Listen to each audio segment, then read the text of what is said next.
like did a it. We big are old totally on round time with no applause for technical Tony. difficulties whatsoever. Yes, and big thanks to our monk, aka Tony, for all this. Okay. Breathe, breathe, Tony. You got this. You got Okay. Hi, this. everybody. Welcome to Nick Loretz. We greatly apologize for the delay. We have once again discovered that the internet can be stupid and technology can be dumb. So we are here. We are going to play some D&D and just have a good time with what we can do. I am Tam, your guys' DM. I go by she, her, and we will go down the line. Hi everyone. I'm Tony. I'm Artem Petrova, the Shadow Monk. We both, he, him. Yeah. Hi, I'm Ashley. I play Arista Tidesinger, the glamour bard. Both Arista and I use she, her. Hello there, I am Finch. I use she, they. I play Ruby Libertaz, the Fathomless Warlock, and Ruby goes by he, they. And I'm Ethan. I'm playing Isaac Crow, the Transmutation Wizard, and both of us are he, him. Awesome. And that is all for now. We will dive into some of that more later. Really quick tonight, while we are doing recap, this will be a very fast recap, so can you all roll luck for me while I'm doing recap? Of course. The last time that we were here, natural.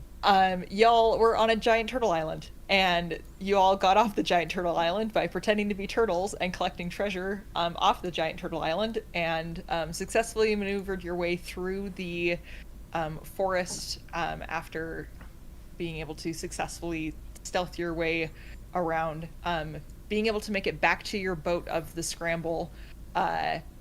You were all able to identify a crap ton of items that you got, which was absolutely fantastic. Had a little bit more talk with the captain, and as of right now, it seems that your main voyage has completed, so you guys are probably going to be heading back to Trost.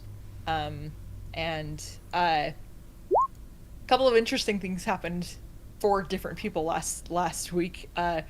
Ruby got a nice, awesome sword through loan of a cardinal god. Isaac got an awesome book that's not at all terrifying. And not terrifying. Terrifying's a... No, it is terrifying. I gave you polymorph. That's very terrifying for me. True. And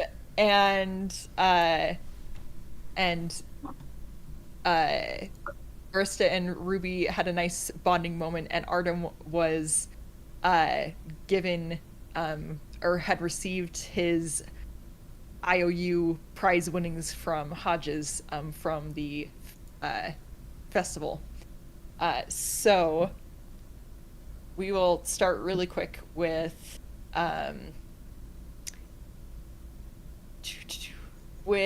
you, Artem. You die. These, yes, just poof, No. gone. Everything is just... No, don't do that. The knuckles that you received, they have some really incredible fine leather work.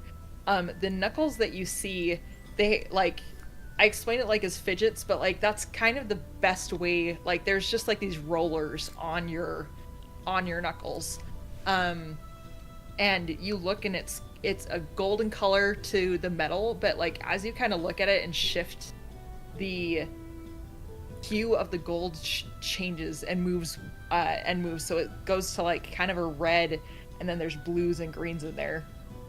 So I snapped my finger. Yeah.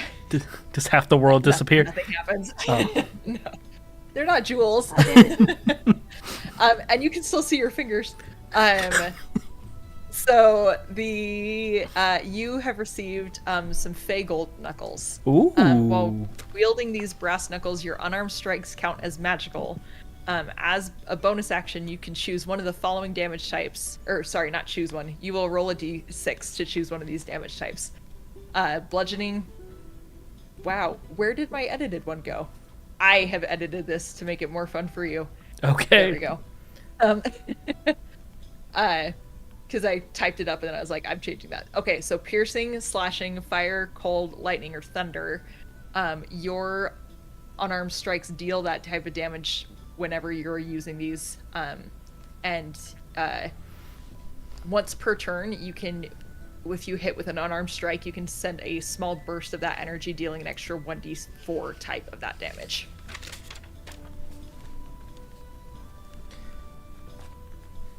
Real quickly, can I get those damage types in order one more time so I know if I roll the d6 which Yes. one I got? They will be piercing, slashing, fire, cold, lightning, or thunder. I have it in Roll20. I will make it look all pretty for you so you have a way to remember it. But for some reason, Roll20 moved all my stuff around and it's out of order. So, Okay. yeah. Really cool. I'm excited to see. And then also and then for the attuning that happened to with various people, and investigations, Arista, the flute Yes. that you had found, is a buckthorn flute. This when played, this flute emits enchanting sounds that can evoke the essence of the forest. Each note resonates with the rustling leaves or chirping crickets or distant animals and creates an immersive experience for any of those that listen.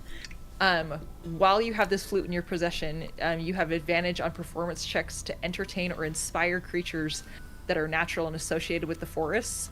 The flute can be played to create a serene atmosphere during a rest. While the flute is played, creatures within 30 feet of you feel a calming presence, granting them advantage on saving throws against being frightened until the next short rest. This can be used twice a day. Or sorry, Okay. once a day. And it does require attunement, so. Okay, so this is from her examination, and Right. in the meantime, Arista will definitely attune herself to this flute because the captain doesn't know. The captain does not know that she Yeah. took it. It is Yeah, small you enough, guys, so you guys she's. all took some stuff. So Arista's gonna attune to it. The only people that are gonna know are her party, and that's it. That's it. Awesome. No one else. Okay.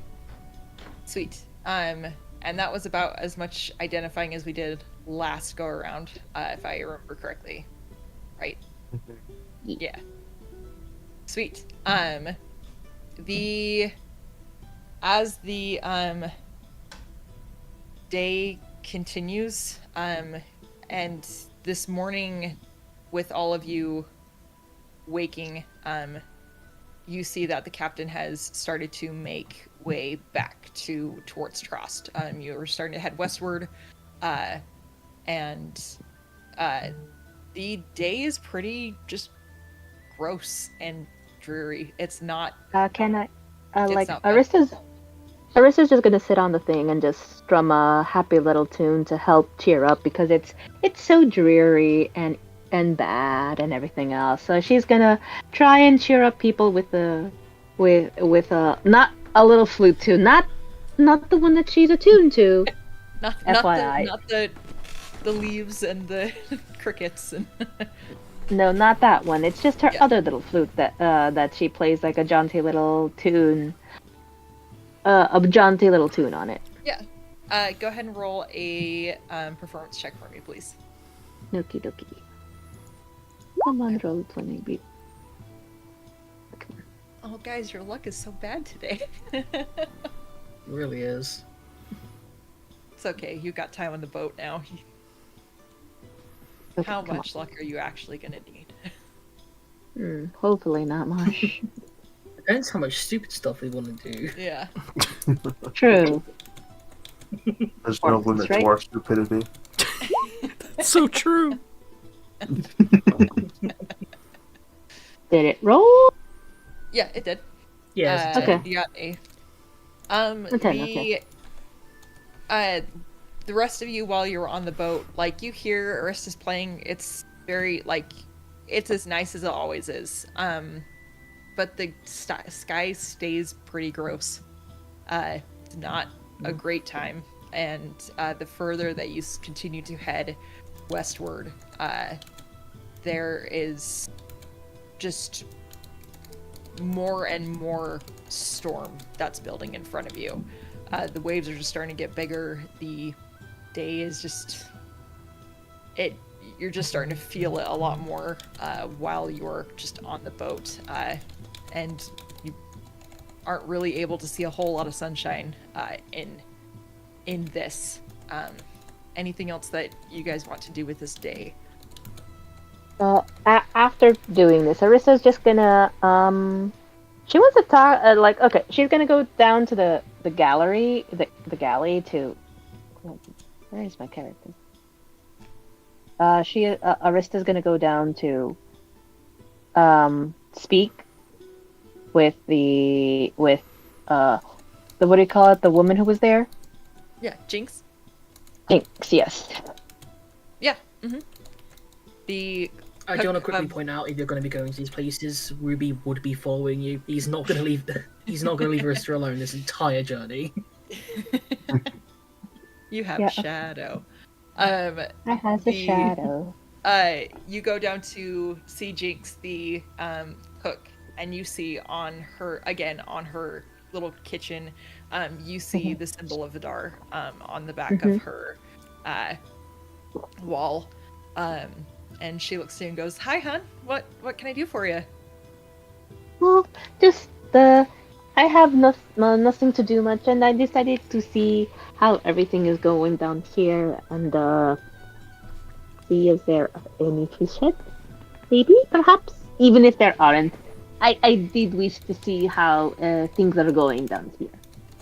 She chuckles and she goes, "Well, I mean, the fact that we're kind of headed back to the mainland, that kind of lets us know the rationing that I was able to do. I mean, I got some stuff. I was planning on fishing some more and doing some more just food creation. I don't have a lot right now because I didn't know how long you guys were going to be on the island thing. So, but if you want, the next time that you come down, I will have a nice big bucket just for you, and it will be great." Awesome. Then she turns to Ruby. It's like, I don't know if they are to your taste, Ruby, but if you want one, I will happily surrender a fish head to you. And she means it like, I will even let you choose the best one. I realize it probably sounds terrible to anything, but Arista's being very like, this is like offering a friend. It's like, I'm gonna cut you a nice big slice of cake. This is Ruby, in the most polite way possible, is going to tell Arista, remember what I told you about my home life? I have a very limiting diet because of that. I'm afraid it might upset my stomach. It's rather delicate, I'm afraid. But I thank you for offering. Okay, I understand. Fancy food. Oh. Did you have I got that fancy food. I like when people feed me grapes. Yeah. Yeah. Also, Arista's also going to automation, like, to see if they're like, apart from that, she's probably just gonna find a if there's not there, she's probably just gonna like retreat to either the little office that Isaac is used, that it has pertained, or her sleeping quarters, because again, until she gets on shore, she just wants to make sure that, like, she does know how of that, but yeah. Okay. Isaac, if you were wanting to look at any more of that treasure, you would have to get back escorted by the captain. The treasure would have been locked up after you guys left. Mm-hmm. Yeah, in that case, he'll certainly make an effort to speak to the captain and continue to identify items. she's a little bit more. She seems more nervous today, and she looks to you and goes, "Oh, of course. If you don't mind," and she points, and the first mate, Balin, is going to follow you down, and he is going to ask you to wait outside of the office for a second. He goes in. You hear some moving around and that sort of thing, and then he escorts you into the captain's quarters with where the treasure is once again on her desk, and he is going to just stay off to the side, and is just gonna hang about while you are doing your thing. Is there a reason why you must watch me? And he kind of chuckles and he goes, "Well, now we know what's in the box. We need to make sure that there aren't any sticky fingers. Not that you would have them, but it's just my job to make sure that everything that is in that crate stays in that crate. So, we have ways of identifying things, but if you're able to do it, then by all means, happy to get whatever information we can from you too." I'm gonna just kind of, without looking, begin identifying the items and just kind of respond back. I don't need to remind you who brought all this treasure back in the first place, do I? And the Goliath just kind of chuckles and he goes, "Fine, I'll turn around." And he just like looks against the wall and he just starts whistling, and he goes, "I would just like to remind you that this was not my first treasure run, so congratulations, you did what you did." And just continues to whistle, like looking away from you. I'll look at something to throw at him and then just like let it go.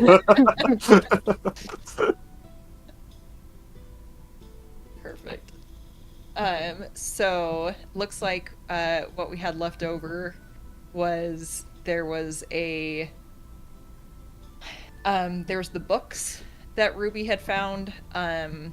There was the weapons that Arista had found. There was the box of crystals that you had found, as well as the set of animal figurines. Okay, so yeah, I have 7 spell slots, so I'll Great. identify everything I can. Perfect. Okay. Great. We will knock this out super fast. Okay, so the axe. You guys found so much stuff. Jeez Louise. I mean, that's what you get. That's what you get with nat 20s in this situation. It's fine. It just means that you are going to have a very nice payday when you get back to the island. The axe is a beautifully crafted axe, like I mentioned, with that Damascus steel that looked like it was like shaped like waves. With this axe, you deal 1d8 slashing damage. When hit with a creature with this axe, you choose to deal an additional 1d6 cold damage. You can use this ability equal to the times of your proficiency modifier, and it regains all expended uses after a long rest. As a bonus action, you can speak the command word and summon a wave of water that crashes over you within 30 feet. This wave grants you or an ally within range temporary hit points equal to your level. And once per day, you can cast the spell Tidal Wave without expending a spell slot. That's really good. This is called the Tidebreaker Axe.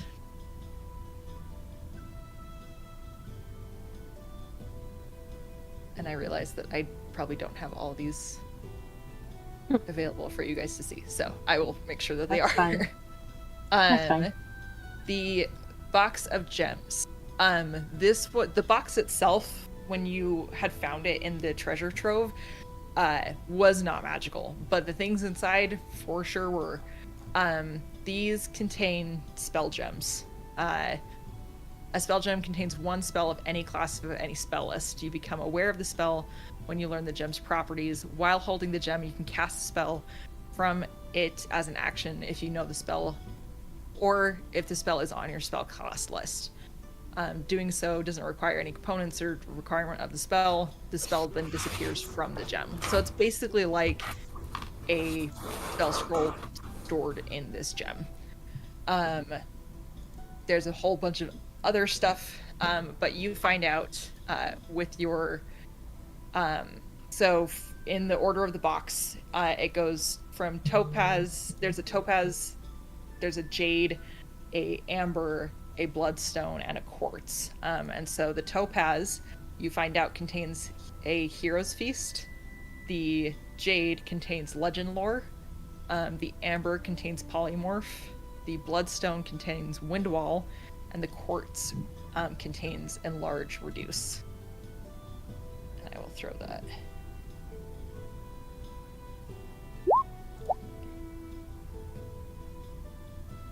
For note purposes. Is the Goliath still has his back turned and is whistling? Yes. I'm gonna try and swipe that jade gem. Okay. Okay. Go ahead and make a sleight of hand check for me. If you roll a 1, it's gonna be your jade hand that's trying to grab the jade, and it's just gonna go clink, clink, clink, clink, clink, clink. Oh, Oh, yeah! I'm gonna use my heroic inspiration to re-roll that. Yeah, I was gonna say. Remember how I said we weren't going to do the like points unless we did stupid stuff? Here's the stupid stuff. Yeah, here we go. Here it is. Well, this is me being a human. I can do that heroic inspiration, and hopefully it saves me. Yeah, okay, go ahead. Okay. That's a Okay, lot better. Oh You god, go that to is reach so out. much better. With your jade hand, and you pause, and then you switch hands, and you take the jade and you pocket it. So that one contains the spell legend lore. Jesus Christ. There is a whole bunch of. I'll throw that in your character stuff, so that way just you can read some more about it, because spell gems are complicated. The next thing is the mace that Arista found. It's just a +1 mace. It's very well made. The figurines that you find, these are a collection of figurines of wondrous power. They're statuette of a beast small enough to fit into a pocket. You can use an action to speak a command word to throw the figurine to a point in the ground 60 feet of you, and the figurine becomes a living creature. With the space, if the space where the creature would be occupied by another creature, the figurine does not become that creature. The creature is friendly to you and your companions. It understands your languages and obeys your commands. If you give no commands, the creature defends itself but takes no other actions. And so it's like a chest bag in here. Like, this bag is just full of all sorts of different shapes of these figurines.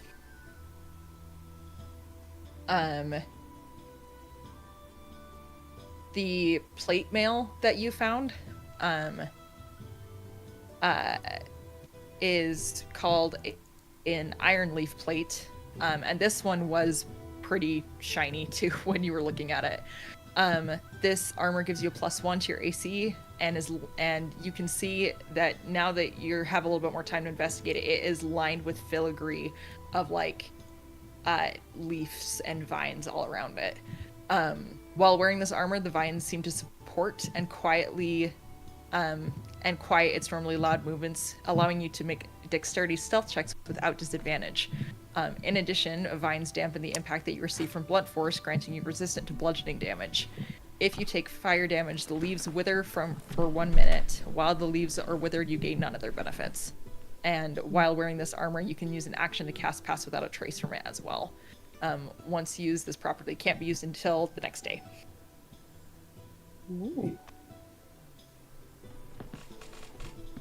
And then the 2 books that Ruby found, One of them, Hi. you open it and it looks like a music score, and it looks like there's all sorts of different songs written in here. You find this to be a arcane score, and this songbook contains at least 5 magical songs, each of which can be sung or played as a ritual. Choose 2 of these songs to perform during a short rest. These 2 songs can be played at any time during the day. They take an action to cast and provide the following benefits. So, you have a song of healing, a song of courage, a song of focus, a song of resilience, and a song of alacrity. So, basically, the point of this book is if it is attuned by a bard twice per day, you can use 2 of these songs to give you one of these following benefits. It also acts as the +1 songbook to your spell save and your attack rolls.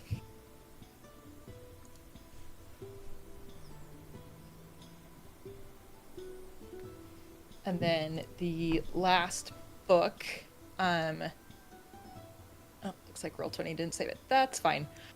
This last book, that was the book that Ruby had that, and you can see this too, Isaac. It has the trials and trek of, and then the name rotates.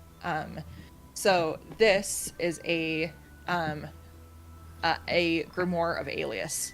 And so if you spend 1 minute studying the book, you can generate an alias for yourself or for another creature.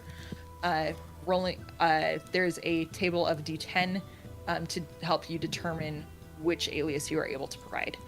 So things like Grimjack, a feared bounty hunter, known for his brutal efficiency, and the Silver Tongue, a charismatic diplomat with a flair for persuasion. Along with the alias, the book provides you with a brief backstory that can help you roleplay the character or provide inspiration to your own narrative. For the Mask of Many Faces feature within this book, once per long rest, you can invoke the book's magic to gain advantage on a deception or performance check while using your alias. Additionally, you can change your appearance to match the persona you choose using the disguise self spell effect for up to 1 hour. Pretty good. Pretty Not good. bad. Books are great. I love books. Love books in this party. Loves books. Everyone. Books. Everybody loves books. I think that's it. There was so much treasure, you guys. We rolled really well last time, didn't You we, with the did. treasure? Like just in general for I looking think, for guys, treasure. we can only keep like 5 of these at most. You You will can find keep. out. You can keep none of those. We'll see how much we get to keep. Yeah. Isaac, anything else that you would like to do with this treasure?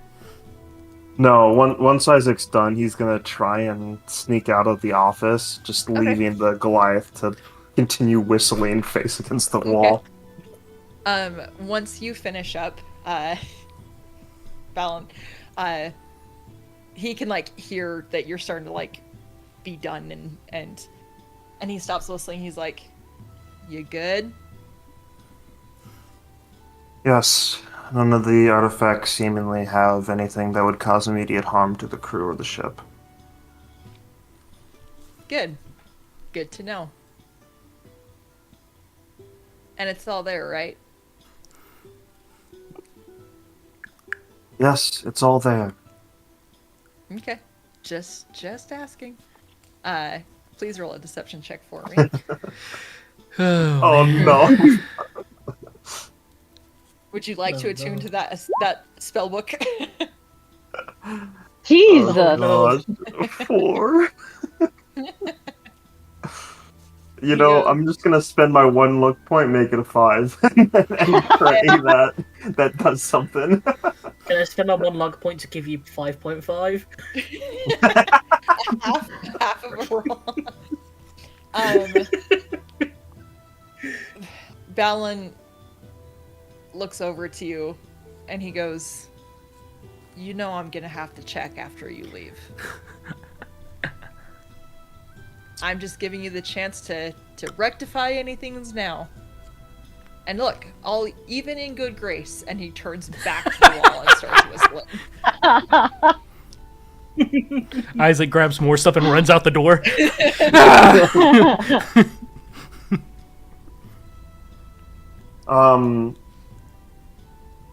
Balin, turn around.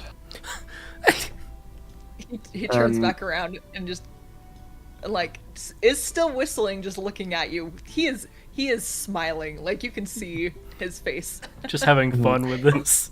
Yeah. I'm gonna look around and see if there's anything, any like kind of non-magical like books or like just any kind of like material around that's seemingly just kind of sitting in the office. In her office, there is basically this desk that you've been doing stuff with. There seems to be a kind of bookshelf thing behind the desk, it holding a bunch of scrolls and what looks like maps and that sort of thing. There is a small bed in her office, and I mean that's pretty much it. It's pretty sparse in here. I mean, it seems like the most important things that she actively uses are on her desk or in that bookcase.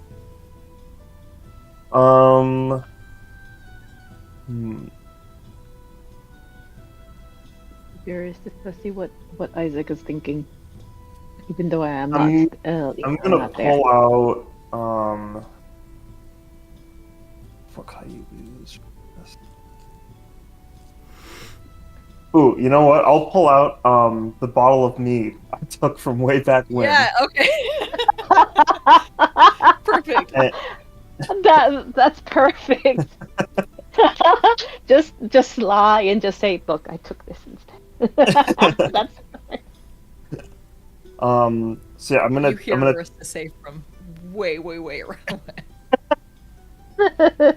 Sorry, keep going.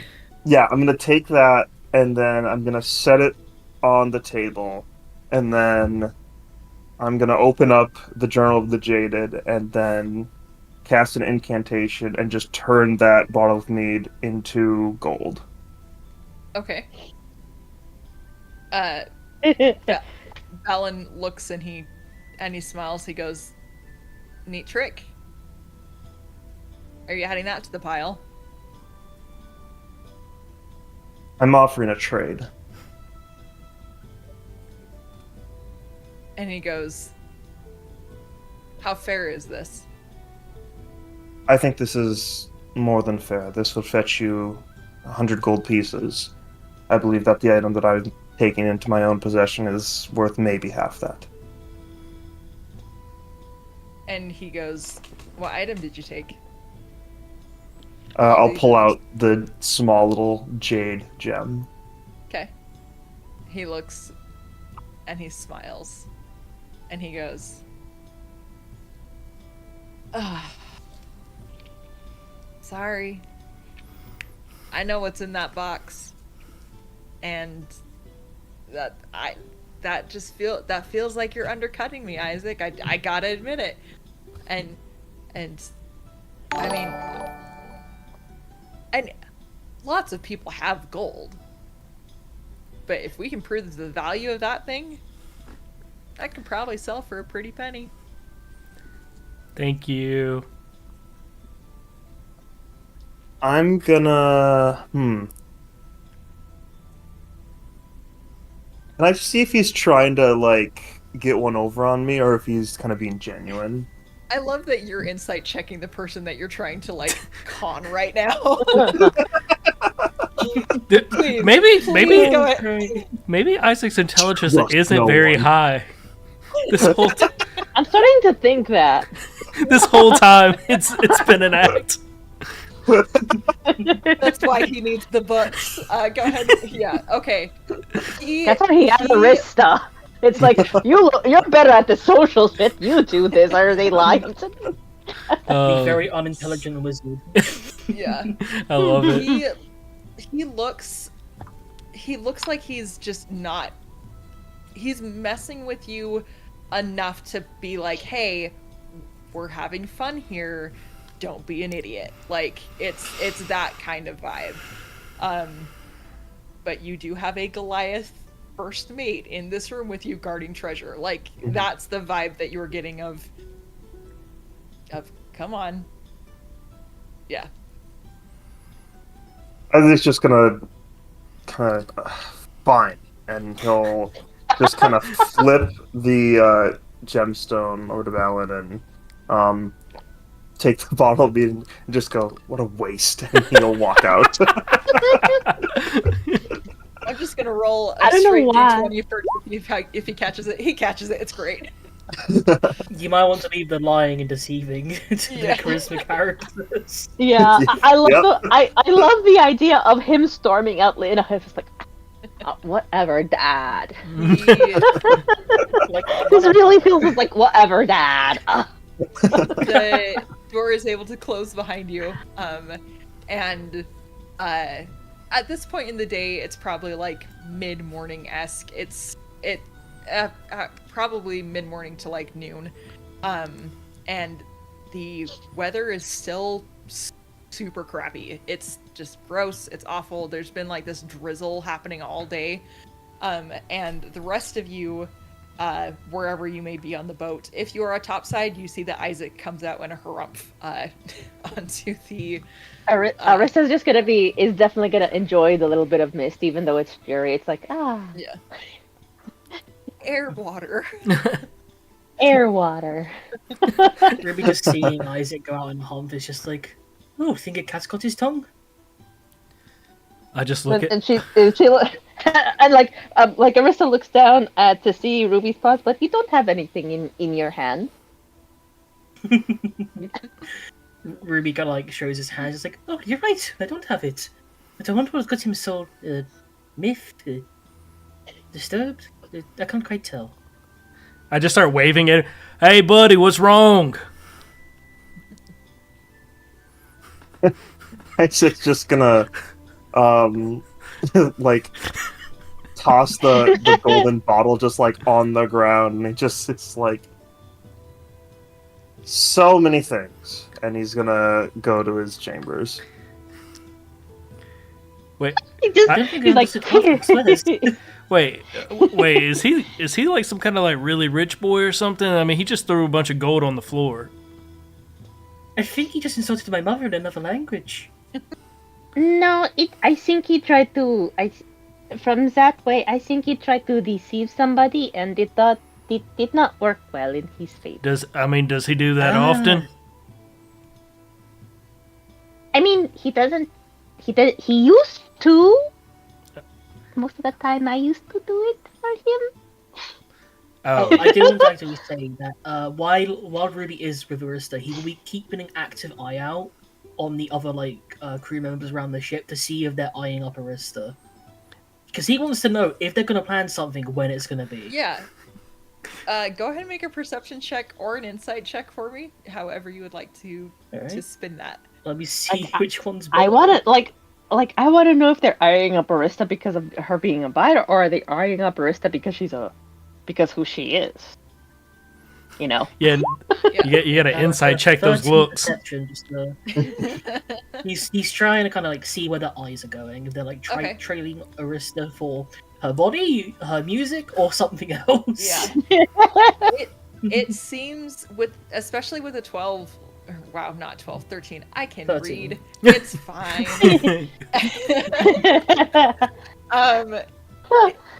The majority of the crew seems to be actively not caring what you all are doing. Okay. They seem a little bit more concerned about the fact that there is a storm that is continuing just like broiling like over them and everything. And there's the one point where you do see probably the biggest thing that stands out with the 13 is Captain Lyra is like pacing the back of the boat.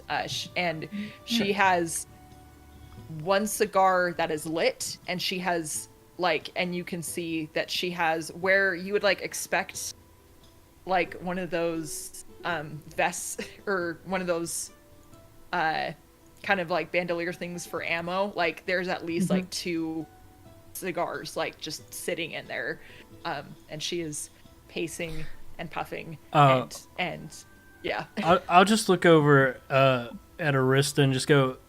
I mean, in the past, you have been able to make some of these make this go away. Yeah, I was going to ask. I mean, I did this morning. I might as well try again because I was going to ask, would it be gosh if I take out the, and she points to the hurdy-gurdy and go the creepy route, but then I realized that well, no, I am too valuable to throw into the water, but hey, I mean, maybe, and she the water really accomplish. Yeah, that wouldn't really. exactly. Actually, I mean, technically, we can all Exactly. breathe underwater at the moment, but I will say, I think the atmosphere, the hurdy-gurdy, Needs good time. giving up. I think it's giving hurdy-gurdy vibes. Yeah. So I am, and she puts out the hurdy. To see. Yeah, I was going to, and you know what? She's going to be that person and pull out the hurdy-gurdy instead. Heck The yeah. fury letter. And she yeah, is gonna ahead and go do the a full. perception check. Or Huh? performance, sorry. Go ahead and do a different Yeah. performance check while you're doing this. Okay.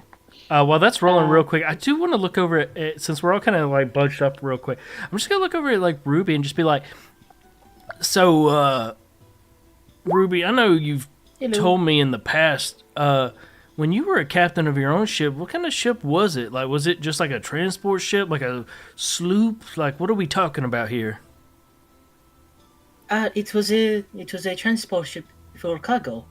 I Oh. mean, technically, I kind of stole it and proceeded to wreck it, but I was technically a captain. I mean, that does technically make you a captain. It doesn't specify how long, you have to be in control of it. Can Yes, I no one just say? knows. Can I just say that I want to bump that up to 16, and to add to the creepy factor, I'm going to sing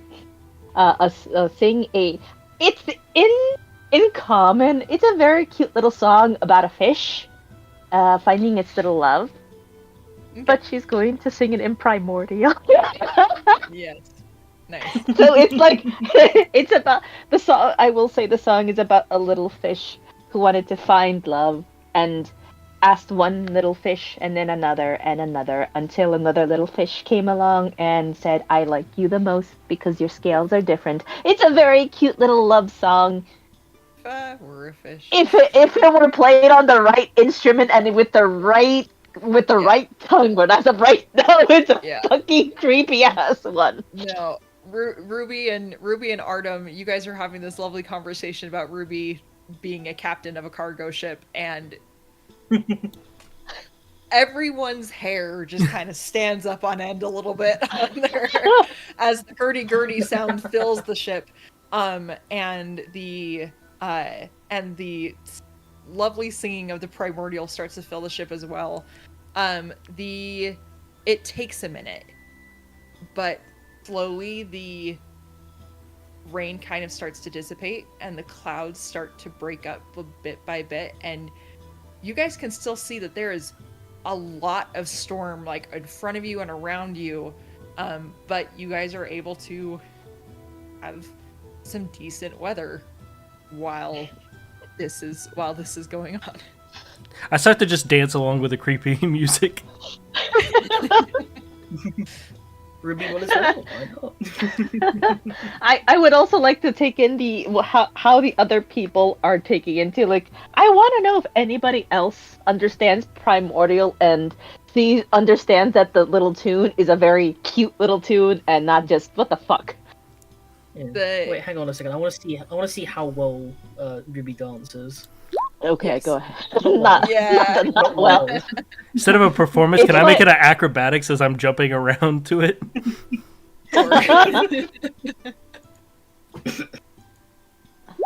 Okay. Oh wow. Oh shit!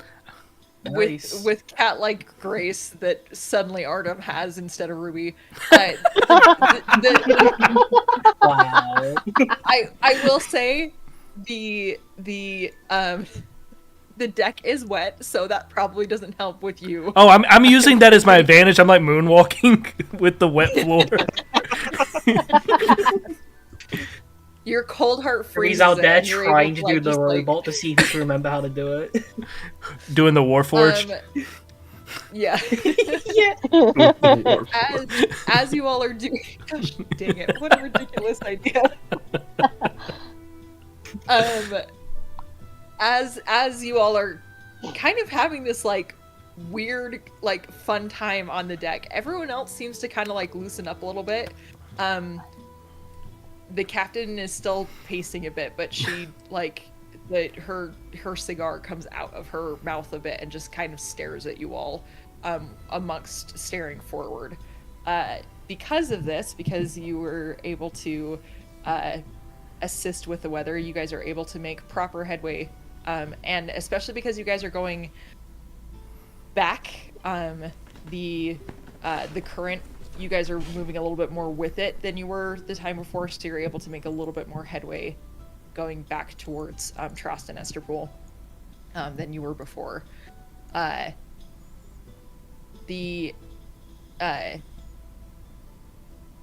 there anything else that anyone would like to do with this day? I do want to go just check on Isaac, because I just know I'm trying to like kind of lift everyone's morale because it's such a cloudy, gloomy day. And last time I saw Isaac, it was not very happy. Not a happy camper. So I will try my best to check in on him and make sure he's doing okay. So I'll just like go down below and just kind of knock on his door and just be like, "Hey, buddy, you doing okay?" Isaac will kind of get up from reading on his cot and open the door. What is it, Arden? I mean, it's kind of a crappy day outside, and so I was just making sure you're doing okay. Yes, I'm fine. Annoyed, but fine. How's can I step inside real quick? Kind of looks back, kind of a small room. Sure. I'll shut the door and go, that book you found, it got anything interesting in it? I'm not too concerned about what's in it. I'm more concerned about what I can do with it. And, he'll kind of showcase like how he can kind of transmute some materials. It seemingly enhances my ability to transmute things, and I've got to say, I'm very inclined to keep it. Is that well, I mean, why wouldn't you keep it? It's your book. Is that what kind of magic you specialize in, like transmutation? I know wizards kind of have their little specialties. Yes, it is my chosen field, I suppose you could say. Well, I mean, that's an interesting one. I mean, that's one that you could probably do some pretty interesting things with. But, that book, that's your book. Like, as far as anybody knows, I mean, that's yours. I mean, that's got your name written all over it. Just, I appreciate that. I'll fight tooth and nail for that, but, we do need to, be careful while we're on the ship. This is a treasure ship, and I know that treasure looks mighty nice. What was it? You said it was a cloak of displacement or something? Like, I wish that thing would be so useful. But everything that we brought in on this ship goes to everybody. I mean, everybody's doing their parts, even if it's little or small. We all got to do what we can do. So just keep that in mind. I mean, next time, let's try to save up our money, take this cut. I mean, who knows? Maybe we can get like a smaller boat. I don't know. I mean, we'll see how much this magic items, sell for. Get us a small boat. We don't got to cut anybody else in on it. Just us. Artem, we risked our necks out there. Well, most of the rest of the crew sat on the ship. Everybody on this ship is doing a fair cut. Everybody on the ship is doing their part. Yeah, we risk more for it, and so maybe, we could talk to having a higher cut than what, everybody else is getting. But at the same time, you got to think, this ship ain't getting out here without everybody on here. Everybody's doing their part to get us there and get us back. So yeah, we did risk more to get it, but everybody's risking something. This water ain't safe water right now. Pretty much anybody out here on this water right now has a death wish. There's a storm goddess pissed off at the world and obviously making it pretty hard to travel out here. So pretty much everybody's making bad decisions to be out here right now. But we could all go belly up tomorrow, today. So I think anyone that's on this ship right now is deserving of their cut, even if they didn't get on there and risk their butts like we did. And if anything, you did get something out of it. Something really good by the looks of it. I think that looks really nifty. And from what I saw, everybody's got a little bit of something. Imagine that's everybody's cut. And that money is going to be really handy towards getting more magic items, to getting more stuff. And I know where your head's at. I mean, it makes more sense. I mean, we risked it. We should get, a piece of it. But on these treasure ships, that's just kind of not how it works. I've been on them before, but usually we don't get as much good items as we're bringing back. But, maybe you're good luck. Then perhaps in future we have our own crew, and then we decide who gets what. I think because this arrangement is not beneficial to us. No, I think that's the best idea you got right there. Smaller ship, faster ship. We can outrun these bigger ships. And then we don't got to cut anybody else in on this crap. Just our crew. That's all. I think that's a great idea. I think that should be Fine, I'll drop it for now then.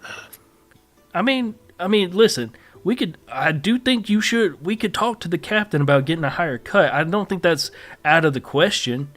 But you got to realize that, everybody's doing their parts, little or big. I think we're doing a bigger part, but that's okay. That's if we were on the ship and there was more people that were better experienced and doing more stuff, would you want a smaller cut? You'd probably want as much big a cut as you could possibly get. We're kind of outshining people. I feel bad now that I'm thinking about it. We're making people look bad.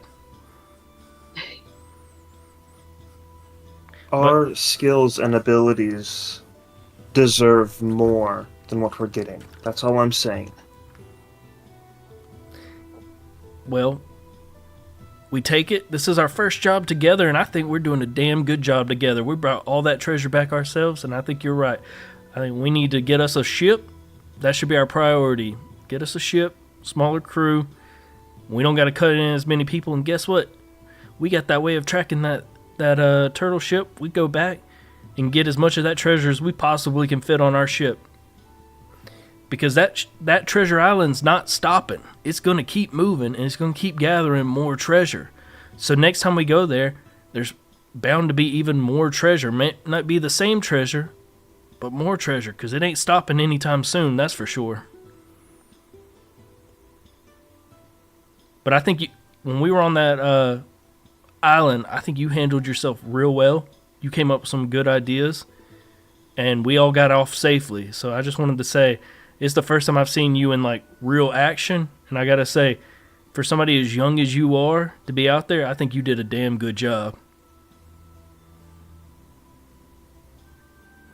I appreciate that, Artem. I'll be honest, I'm not exactly much of a, don't know the word, adventurer. This isn't exactly my area of expertise. I'd much prefer to be back home, but life seemingly had a different path. Hey, but man. Regardless, we're here now. Yeah, we're here now, and I think you're thriving here. I think this is going to be a good spot for you. But as long as we're together, my job is to take care of you as much as I can. I can't heal. I can't do any of all that nifty magic stuff you guys got. I got one trick. I'm a one-trick pony here. But I'll do my best to keep you guys safe. Just if you can, you just keep your eyes out for me and just, have my back. And I'll have your back. And whatever you decide to do, good or bad, I got you, okay? But I've probably taken up too much of your time. you're learning, getting even better, and the more you learn, the stronger you get. So I think that's a good idea. And he just kind of slowly opens the door. Artem, Yes. if you have my back, then I'll have yours. And he just gives you a nod, and then just kind of slides out of the doorway and shuts it.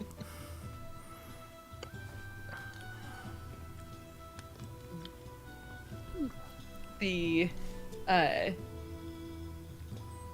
day goes on. The weather holds for the day, and you all are able to make some decent headway with today and this crew and everything.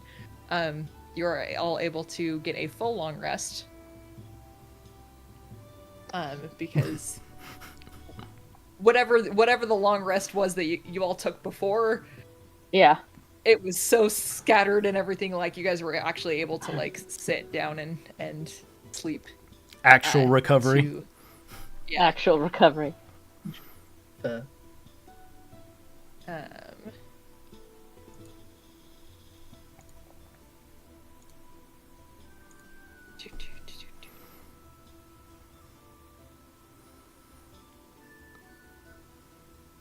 Okay, sweet.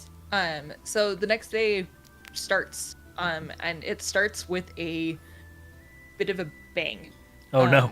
You guys wake up to Well, the ship a quick question. rocking back and forth. Yes. A quick question. Do I add another point to my roll thing for my roll? For being attuned to the No, the other for doing the hurdy-gurdy thing, I mean. For my role as yes, yeah. Just asking. I don't want to add without asking. No, so, you're but good. Yeah. yeah. By the time this is all done, you basically all will have been able to achieve that. So whenever you guys do get your own boat, you will have your own kind of jobs that you will have roles for and that sort of thing. Yeah. But yes, for your hurdy-gurdiness, that would equivalent to that. I don't even know if that was a word. It is now. It is now equivalent. It's great. Word is canon. Yeah. Right. Oh man, gotta love a good spoonerism. As you all wake and the boat is literally just like tossing and turning to the side. The waves are massive next to you, and the thunder that is happening above you is just there's wind and everything, and everyone is just trying to like batten down the hatches and that sort of thing. The captain is shouting things out to everybody, and as you guys all come topside, she goes, "Well, it's about time. Help!" I will. I mean, can I say that these thunder and lightning is pretty frightening. I run around and I start tying some like rope to the mast, just in case, for people to anchor themselves down in case waves get too crazy. Okay. Ruby's just gonna look to the captain and Cheryl just say, what do you need?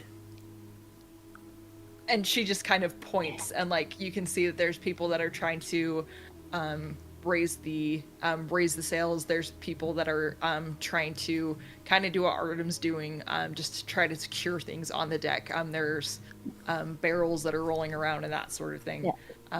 And Arista's definitely gonna try and help the others like put things back in its place. Like she's seen enough from down below to know, like, and she's trying definitely get the barrels there because she doesn't know if there are any sea creatures below, but getting hit in the head with a barrel is even if through the water still hurts. Yeah.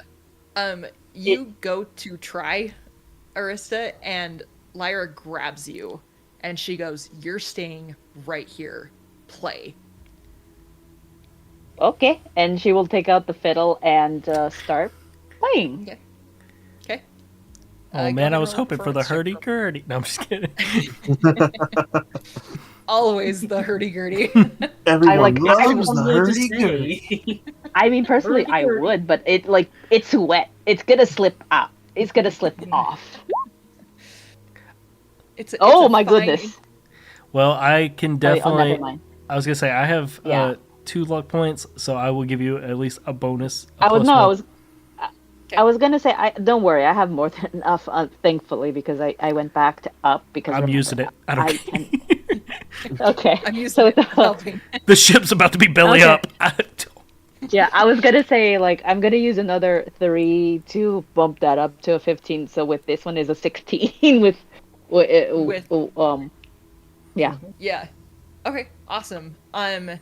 As you start to play, very similar to yesterday, it feels like, and like, you can almost feel the tension of you trying to play your violin against whatever this is, and whatever is giving you power to aid with this.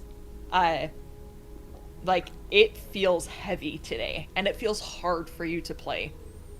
But you're able to get a couple notes out, and then the melody starts to build, and the momentum of the song starts to build, and you can feel it. Almost feels like someone is just trying to pull this storm away from you all. The rain starts to lessen, and this waves start to calm down, but you can see, like, around you it is still chaos, and there's still so much going on in the seas all over you, but you all are able to kind of be in this weird eye of the storm where you're at. And Lyra looks to you and she says, "Don't stop." And she goes and she starts to try to help wrangle everything, and shouting orders for everyone to be able to continue their jobs just in case the storm comes again. Like Arissa will continue to like in between, like depending on how like she will continue to play, but she will switch in between, like when it's too much to continue on with her fiddle, she will switch to the normal non-magical flute, and switch in between, Okay.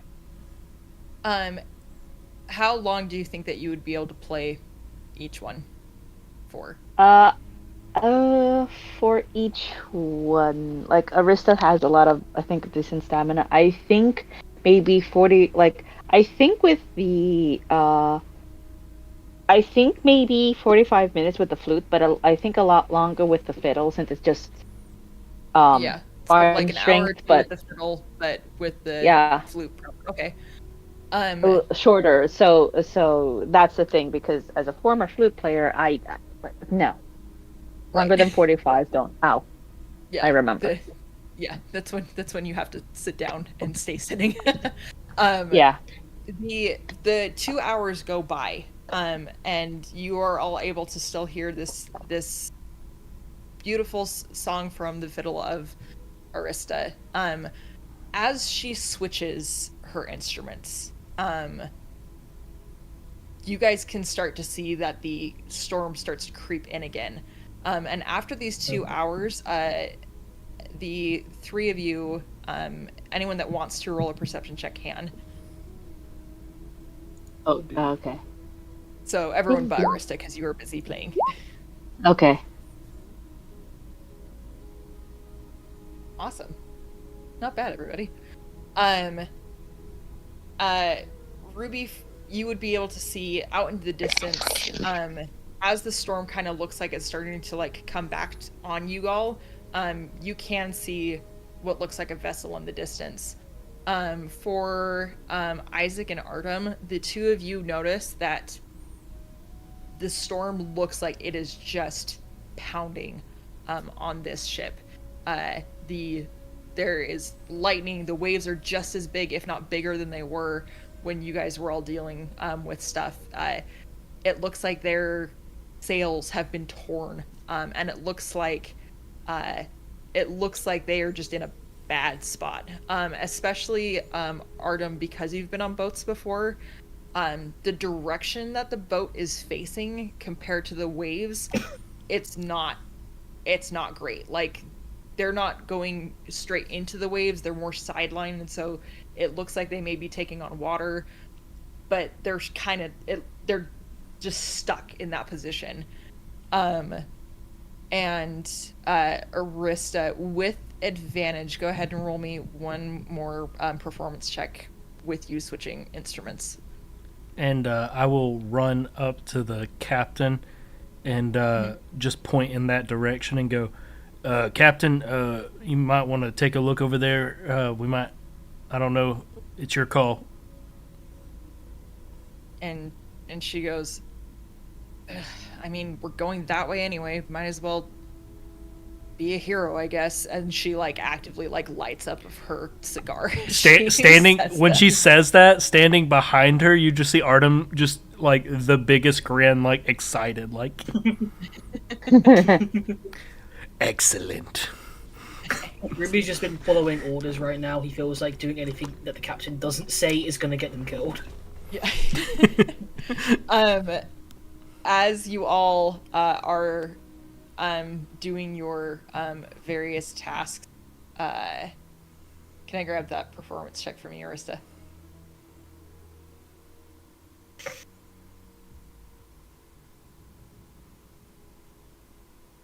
Oh no. No. Sorry. Okay, there we go. There you're good. Okay, yeah, it froze. I'm like, what happened? So can you repeat, because it froze for me? Yeah. And I'm Can like, I get a perception? Or wow, Performance. there are so many P Performance. letter Advantage. checks in D&D. Boo. Because I heard ents, and I'm like, I didn't want to assume it was performance, Yes, but it was like performance with advantage, please. Okay. There. Okay, there's one, and with advantage would be. There we go. Oof. Yeah, the 13. You got any more luck points? Yeah, I do. I'll bump it up to a 14. A 14. Okay. The that Actually, no. whole- I think I'll bump it up to a 15 to be safe. I have like 3 points I think left. Okay. Using them luck points. Yep. Yeah. See, there's a reason why I saved. See, I didn't need Hoarding them all the I luck. need them now. Hoarding the luck. for today, specifically, apparently. That feeling of like that weight that you felt as you were starting to perform before, and just like this weird heaviness, it comes back, and the clouds are slowly creeping over you all.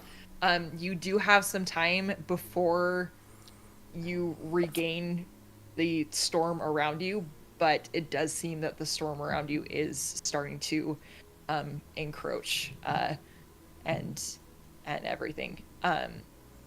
The ship in front of you is having a hard time as you all start to approach. You Can I will just probably say, like, get can a Arista, couple- can Arista say, whoever is doing this, you are a. I'm not sure who you are doing this. Thank you for whoever is helping me to calm this storm, but I do not wish to insult you, but you are being quite rude with this storm. the thing that is making this storm happen, we'll take note of that.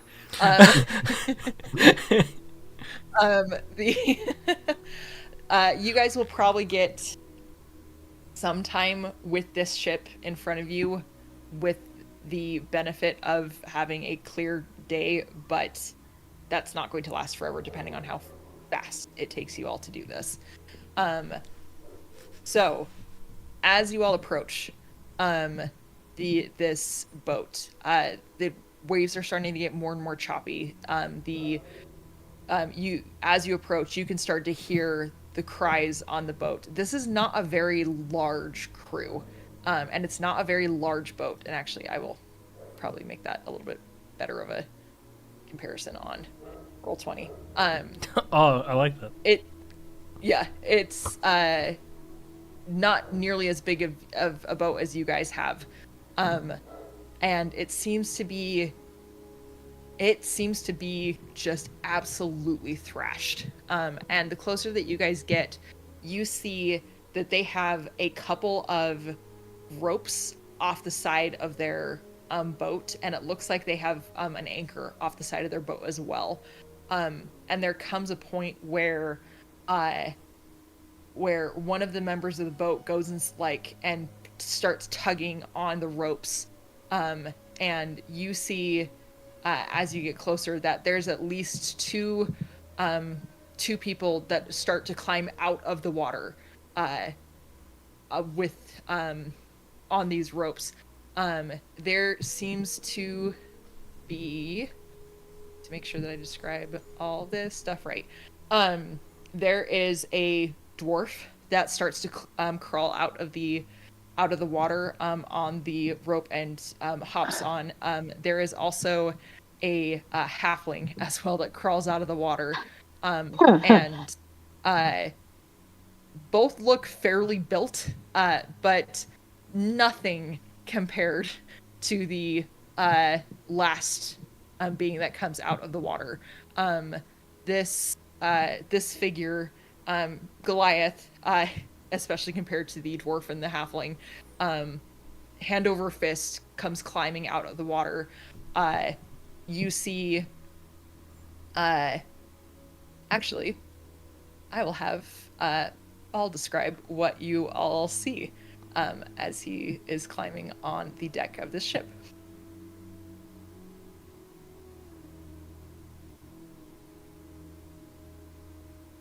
Okay.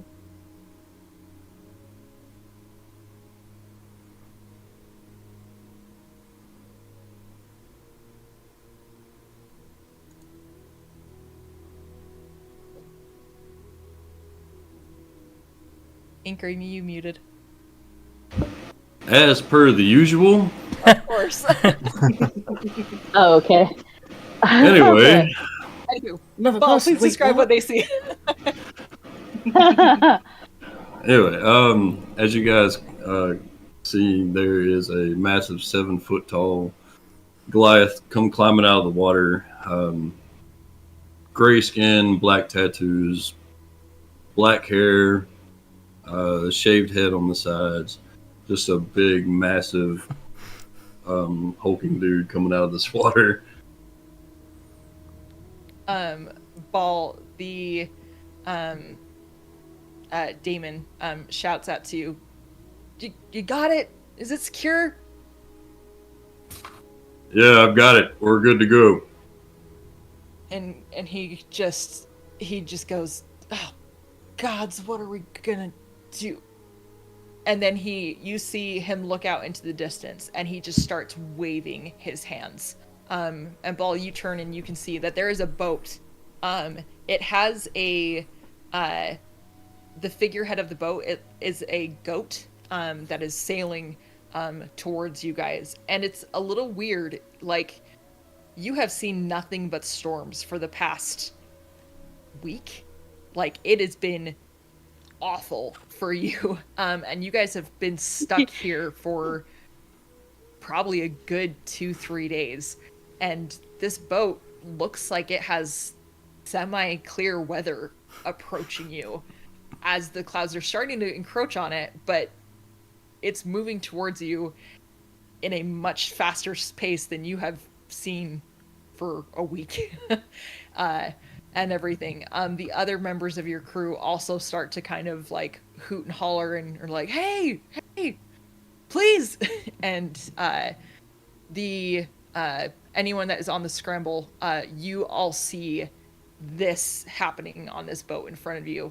There's maybe a hand, like it is a smaller crew than what you guys have, and they all seem to be hooting and hollering and trying to get you guys to get over here. As she like as a reception, is it just me, or is that one person really tall, or is it just perspective? I mean, that is a very tall person. Okay, good. Is it a giant? Seems tall to me. Could it be a giant? I have never met a giant. I hope it's a giant. He goes, you hear a voice behind you go, You've never met a giant, and like Balon's like I know. behind That's her. what I was thinking. I was like, well, you know what I mean. I mean another giant. He goes, I just want to make sure my place is known, and he goes running off to like go do other things.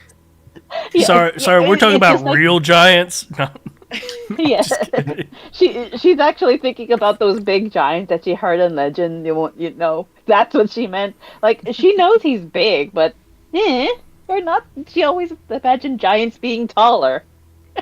Sorry, Balin. But I'll run to the front of the boat and just kind of wave back at them so they know that we see them.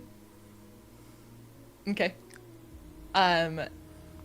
Lyra makes the call to start to turn the ship.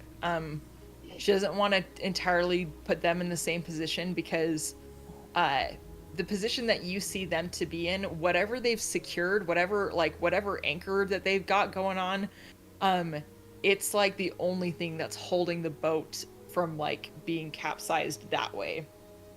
And so she doesn't want to position it too close.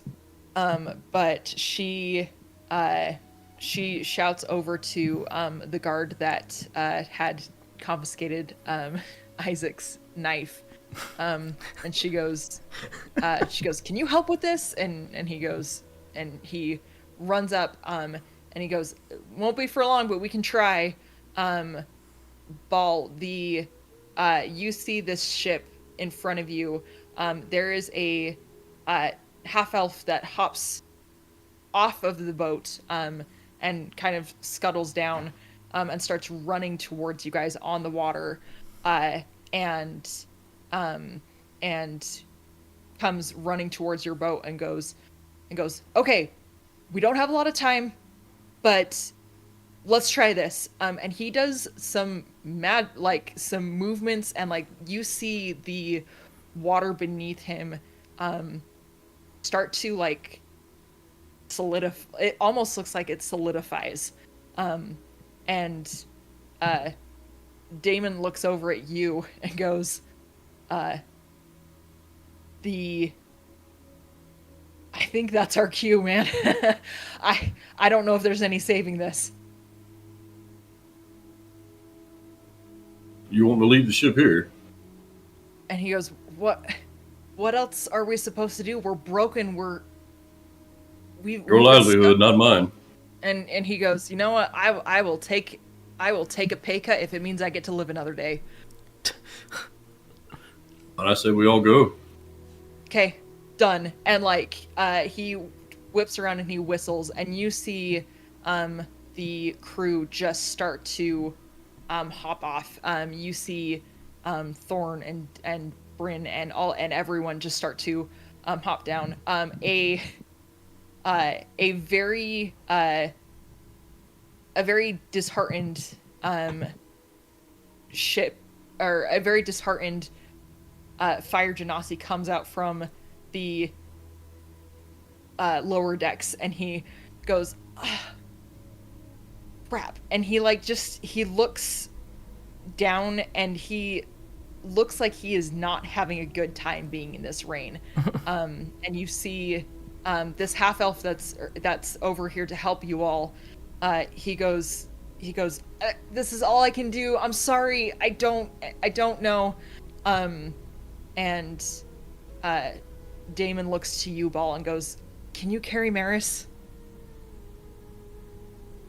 Yeah, I'll take her. And I just go over and pick her up. Okay. And she just kind of taps you, and she goes, I'm so sorry. I'll try. And and you can feel her try to make herself as small as possible. And you are going to take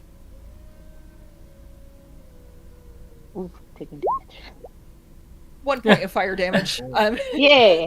While she is you can almost feel her holding her breath as she is clinging to you. And you are all able to hop down as this half elf has made a sheet of ice beneath you all. And the water starts to move this sheet of ice closer to the ship. and the half elf is like breathing like really hard and like very very concentrating, bringing the seven of you over. Seven, is that right? One, two, three. Yeah, seven including him, so perfect. Uh, and the rest of you on the scramble, what would you like to do as this makeshift raft comes towards you guys? So, like, Arissa's gonna just keep playing because what else can she do? Because if she now she's a little scared. If she stops playing, the people on that ship will die, and she sees there's a weird person there, a big person there. Like, I think she's spotted maybe the fire genasi, and she's like, "Who the fuck is that? Who the fuck is that? I want to talk to that person that I have never met." I'm pretty sure she's met water genasis and Water air, people but seeing someone on water fire. and but fire people on the ocean? Exciting! So Artem had put ropes to secure stuff to the mast, so he's just gonna Yeah. run the ropes over and just throw them overboard to try to help give people like a ladder to climb up on.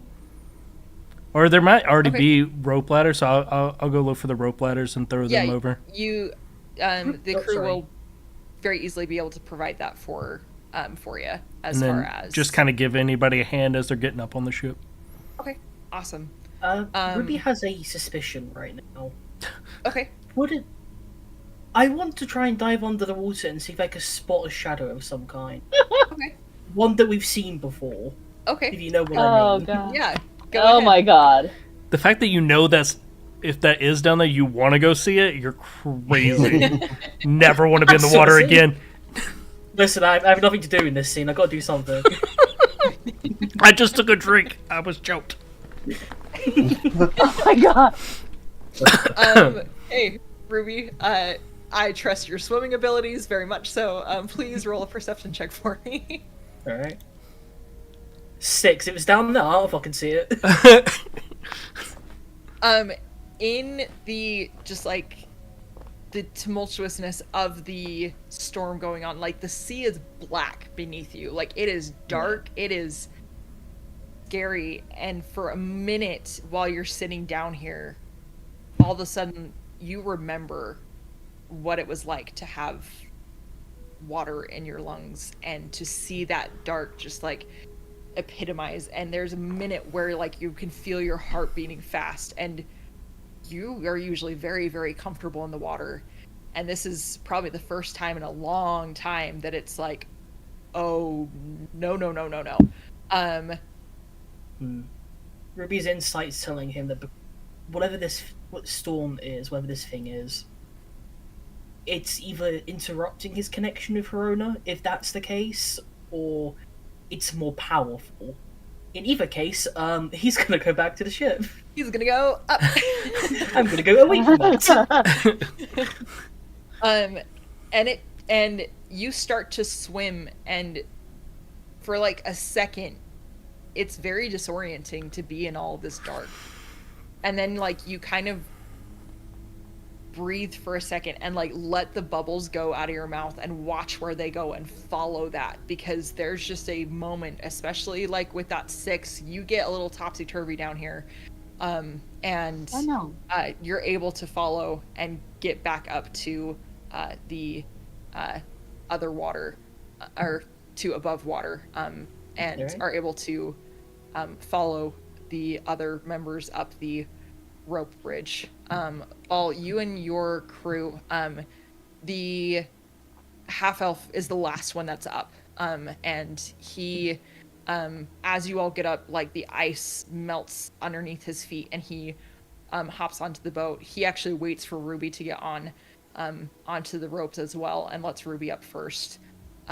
And you are on this boat that is a fair bit bigger than yours. The crew is probably close to double the size of your crew.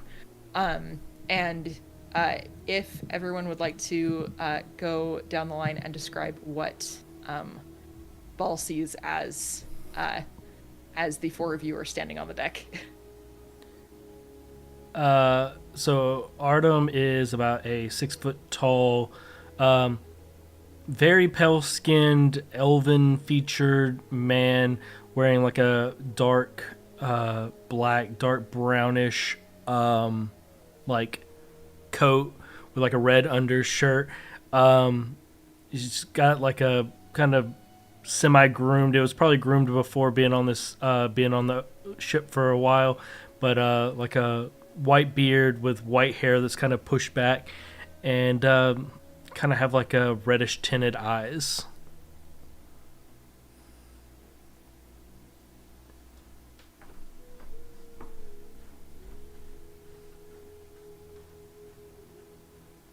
Or Steve, you want to go next? Huh? Do you want to go Am I next? next? Yeah. Yes. Okay. Sorry. Yes. Aris. For on you see on the ship, a what looks like a green woman with like sort of fin-like ears. Right now, what she's doing is playing the fiddle right now. And the flute. I mean, sorry, the flute right now. As currently she has green hair. She's dressed in a blouse bordered and what looks like a long skirt and pants. She stands at around 5'6" ish, but right now the only thing she's doing is playing a jaunty little tune, which that's all she's currently doing. But she's currently like also trying to look at the direction you guys are in, but while trying to concentrate on the flute and not. She's doing two, like trying to play the flute, concentrate on that, look at you without, losing the rhythm of whatever little song this is. Ruby. From like coming up behind the rope, like behind all of you, for some reason, despite being in the water, you see a around 5'3" tabaxi. No visible sign of being wet at all, despite just coming out of the water behind all of you. Kind of like piercing yellow eyes, kind of messy red hair, wearing a bandana and a pirate's, like, digital pirate's hat on top. Kind of black overcoat, like, kind of more reminiscent of pirates. You'd always mistake him as a captain, if not for the person on that ship shouting orders. And he just seems to have a very mischievous smile, despite the goings on around him. And then for Isaac, you see he's kind of probably like under an awning, like kind of like cover himself up as much as possible. Not helping at all, just kind of like watching basically. And just like making sure his little spell book doesn't get wet. Exactly. He's got black hair with like kind of like green highlights in it. And you can see his right arm is made completely of jade. And then you also see on this boat, there is a halfling woman. Some smaller face tattoos, at least especially compared to yours. Bright, like platinum blonde hair, and is just shouting throughout the entire ship to try to get people going. Damon has been escorted over towards her. And then Damon comes back to all of you after having a quick chat with her, and he says we're good to go. It sounds like they're headed to Trust, so I'm gonna take it for what it is. It may be luck, but that was the crappiest luck that I've ever had.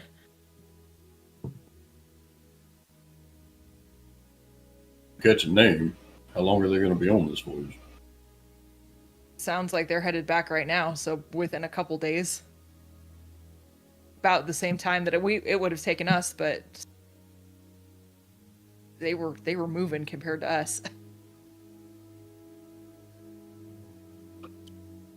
Sounds a lot better than the previous ship we had. And he just looks back at his ship, that you see that the ropes start to go taut, and one of them snaps, and then one of them snaps, and the boat just starts to lean, and it groans as the waves just start to capsize it. as the scrambles very, very quickly is trying to move away from this ship as quickly as possible, and starts to make a little bit more of a northernly approach. And Damon just goes, it's a sailor's life, eh?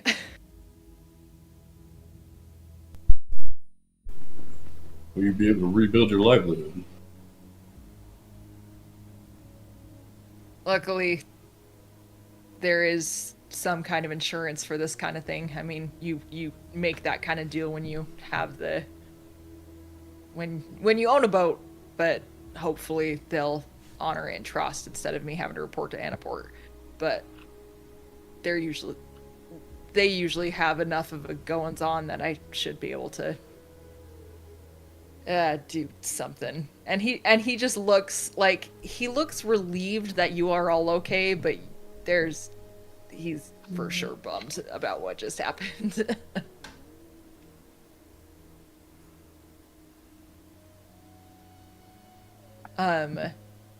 And as Captain Lyra calls out for all of you to continue to just move about, and the storm does slow you guys down. You guys probably would have made enough of a headway to get to Trost probably by tomorrow. You probably have lost at least half a day, so you'll probably get there relatively soon, depending on how well the weather works. But as this before this day of sailing comes to a close, anything else that y'all would like to do before the night comes?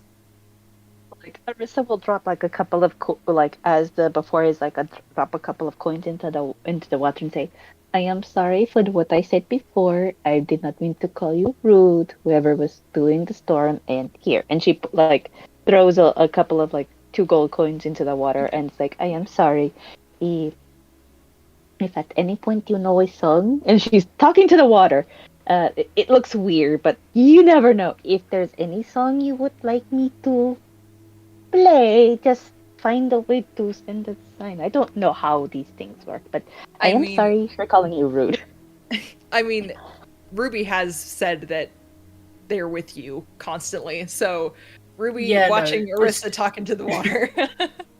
Absolutely. Ruby, like, because of the way the captain spoke about the entire situation, is not leaving Arissa out of the sight for a second. The only time he did so was to take a dip in the water and immediately came back up. Yeah. But yeah, he's not there now out of his sight, so he heard all of that. But he talks to the water too, so like he can't. Yeah, so like here's the thing, like she doesn't. Also, let us remember, Arista doesn't really care what people think.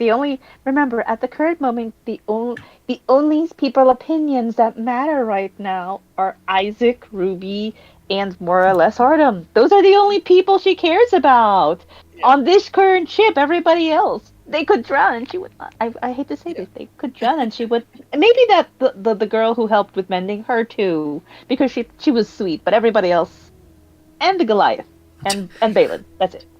And Balin, that's it. Those are everybody else. This list is getting longer the more you make friends. Yep, that's kind of how it works. Yeah. Oh, and I'm sorry. Also, the person who gave her fish head. So, I forget her name. So everyone on the scramble at this point. Yeah. No, it's just technically 3 people. 3 people on the scramble proper, and her actual party. Plus, everybody else. Is plus every. there's a friends list 1, a friends list 2, and then everybody else. Yeah. Perfect. There's a friends list. These are my close friends. These are my my friends, and these are acquaintances, and those are people I just know. Right. Those are the people I just know. Is everybody else, including the captain. For the rest of you, yeah, Artem, go ahead. So I have a feeling, when new groups and everything merge or whatever, like their group would probably all be kind of together, and so I will go and check on them, and I'm just gonna, because I just kind of want to know more of like what's been going on with them, because like we've been gone for so long, I don't know what these waters in this area are like, and so I'm gonna go up to him and just be like, sorry to bother you all. Sorry, name's Artem. How long have you all been stranded out there for? Been a few weeks now. You've been out there for weeks? We got stuck. Weren't able to continue. And this storm came up out of nowhere. Kept us hunkered down for the past while. Oh man. Do you are y'all good? Like food? Like have y'all been? Do y'all have food? Are y'all good? The fire genasi that that you saw the Goliath carry over, she goes, yeah, I tried my best to get them cue ball. I know that wasn't fun. But Like I will say that Arista's in the background is like very trying to be tactful because she really wants. She does not want to be rude and ask the fire genasi, "Are you made of fire?" But she's just standing there, just very like like how a little kid really wants to ask a weird new adult something. That is exactly Arista right now. Ruby can see this behavior and it's just rolling his eyes, but kind of recognizes you need to make this mistake before you can rectify it. Yeah. Sorry, Ball, you were saying something. I've already lost my train of thought at this point. No, you're good. Well, Sorry. so if you don't mind, what's y'all's names? The fire genasi goes, I'm Maris, and she points over to the Goliath. I'm Ball. Most people call me the Anchor. Is he wearing a bunch of armor? Yeah. I just look at him and go, "What? Well, I could kind of see why they call you that." And Arista was I do not think he looks like a ball. Like he's thinking ball. Yeah. The rest of the crew introduce themselves. The captain, he introduces his name as Damon. There is a half elf that introduces the name as Thorn. There's a tiefling that introduces the name of Bryn. The dwarf and the halfling that you guys saw crawling out of the water, the dwarf is Keelan, and the halfling is Jax, and then you have Maris. So is this group? Are y'all like newly formed? Y'all been traveling for a while together? We have been. We were actually going to be escorting Ball up to Trost, and got stuck. Unfortunately, it happens. I mean, yeah. Right now, these waters aren't for the faint of heart. That's for sure. Thank the gods we were able to see y'all out there, because that could have been real bad. So, glad to have you all aboard. Oh, and what are manners? I am Ruby Lavetas. A pleasure to meet you all. Oh hi. I am Arista. It's nice to meet you. I think I'll wait to ask. And then she just lets everybody else Like, yeah. Is Arista gonna make a fool of herself? Yes. Does she care? No.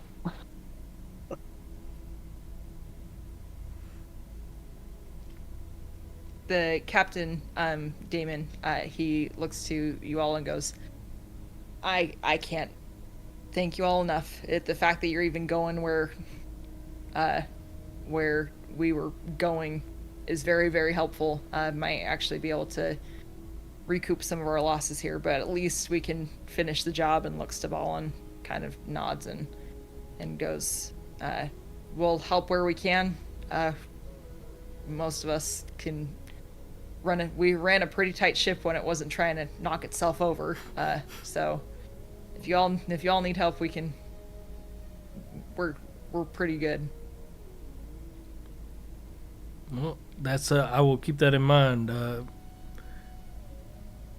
We'd we're heading to Charles too. We just kind of finished up our little mission, our little escapade, and we're heading back right now. So I don't really know what's the next plan. We'll find out when we get there. But who knows if something happens? Maybe might need another crew.